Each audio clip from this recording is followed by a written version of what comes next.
1999년 4월 한반도 한가운데서 1500여 년 전에 세워진 고구려비가 발견됐다.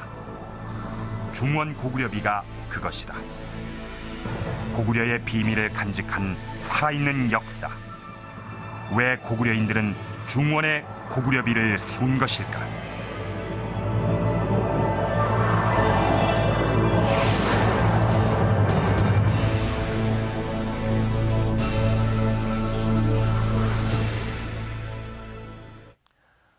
지금 보시는 이 비는 충청북도 충주시 가금면에 있는 중원 고구려 비입니다. 국보 제205호로 지정이 되어 있습니다.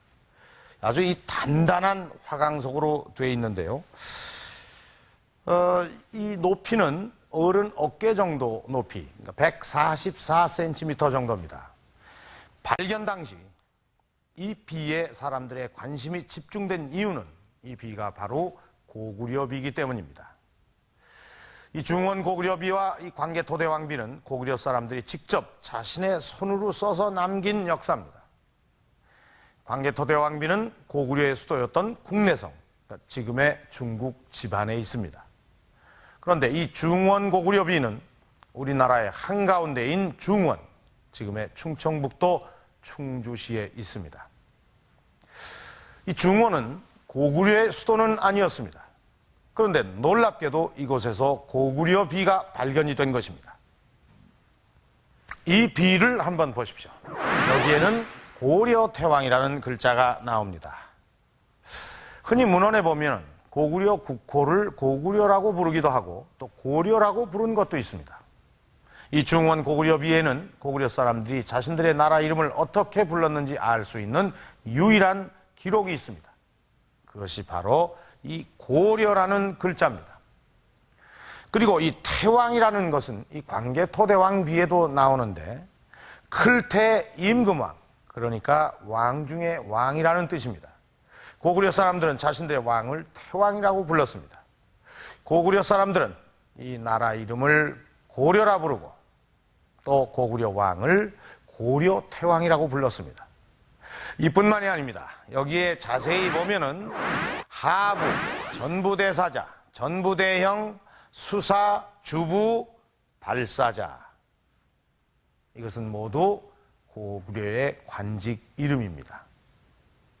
이 고구려의 관직 이름이 이렇게 많이 나오기 때문에 이 중원 고구려비는 고구려 연구에 빼놓을 수 없는 사료로 주목을 받고 있습니다.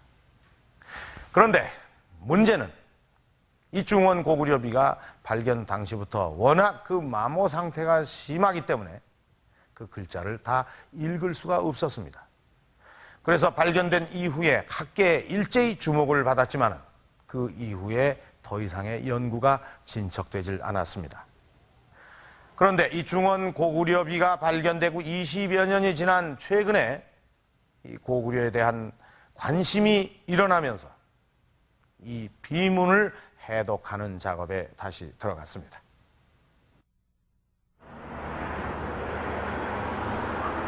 예로부터 마을 입구에 비석이 서 있다고 하여 이름 붙여진 입성마을. 이 마을의 상징이었던 비가 바로 중원 고구려비다. 와짜로 익은 게 많아요. 이따 봐가지고 금자봐. 이따 체크할 때 요놈이 내려오는가 봐갖고. 지난 2월 고구려 연구에는 본격적인 중원 고구려비 재판독 작업에 들어갔다. 비가 발견된 지 20여 년 만의 일이었다. 두 가지가 지금 고구려 비가 광개토대왕 비하고 이거 딱 두 개밖에 없습니다. 더군다나 한반도에서는 유일한 고구려 비입니다. 그렇기 때문에 고구려 연구에서 차지한 비중이라는 것은 말할 것 없이 중요한 것입니다. 아주 중요한 비문이에요. 그런데 20년 동안 20년 전에 발견돼 가지고 탁본을 하고 연구를 한 적은 있지만 그 뒤로 진전이 거의 없었습니다. 중원 고구려비가 발견된 것은 지난 1979년. 충주에서 중원 고구려비가 발견되자 학계는 비상한 관심을 모았다. 고구려 연구의 새 장을 여는 획기적인 발견이었다. 이 비가 고구려비라는 사실을 처음 세상에 알린 정용호 교수는 지금도 당시를 생생히 기억하고 있다. 그 탁본을 했을 때 거기에 고려라고 하는 글자가 나오고 대왕이 나왔을 때 이거는 고려대왕, 고구려대왕이라고 나와요. 더더군다나 쭉 내려가면서 동이매금이라고 하는 글자가 나왔어요. 이 동이매금이라고 하는 매금은 광개토왕비에밖에 나오질 않았습니다, 이제까지. 그래서 저희들은 뭐 너무나 놀랬고 이것이 고구려 비임이 분명한 것이다. 비문 해독을 위해 제일 먼저 탁본 작업에 들어갔다. 탁본은 글자의 모양을 왜곡시키지 않고 그대로 확인할 수 있는 방법이다.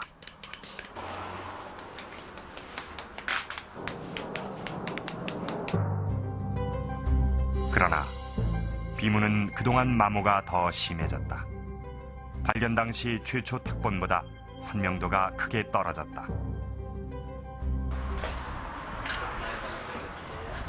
이번엔 과학적인 방법을 동원해보기로 했다.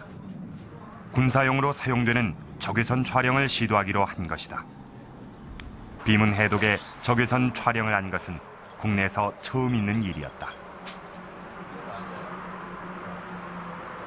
국내에서는 최초로 중원 고구려 탑에 대한 문자 분석을 하게 되었습니다. 그래서 1600년 전에 처음으로 그 글자를 새겼을 때의 그 마모 상태와 많은 시간이 지나면서 그 마모 정도에 따라서도 색깔이 달리 나타날 수도 있지 않을까 하는 그런 기대를 갖고 이 실험에 들어가게 되었습니다. 탁본과 최첨단 방법으로 촬영된 글자를 모두 컴퓨터에 수록했다. 한 자리에서 다양한 각도로 글자를 비교, 분석하기 위해서다. 비문을 탁본한 글자와 적외선 촬영을 한 글자, 그리고 실제 비문의 글자를 비교해가며 판독하기 시작했다.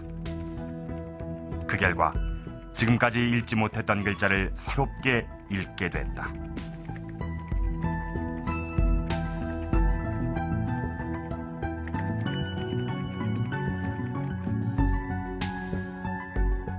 이 자료를 토대로 한국과 중국, 일본의 학자들 50여 명이 참석한 가운데 학술대회가 열렸다. 역사학자는 물론 금성문을 연구하는 학자들까지 참여한 가운데 글자 한자 한자에 대한 집중적인 분석이 시도됐다. 첫 줄에서 가장 큰 4박 5일의 토론 끝에 드디어 새로 읽어낸 글자가 모습을 드러내기 시작했다.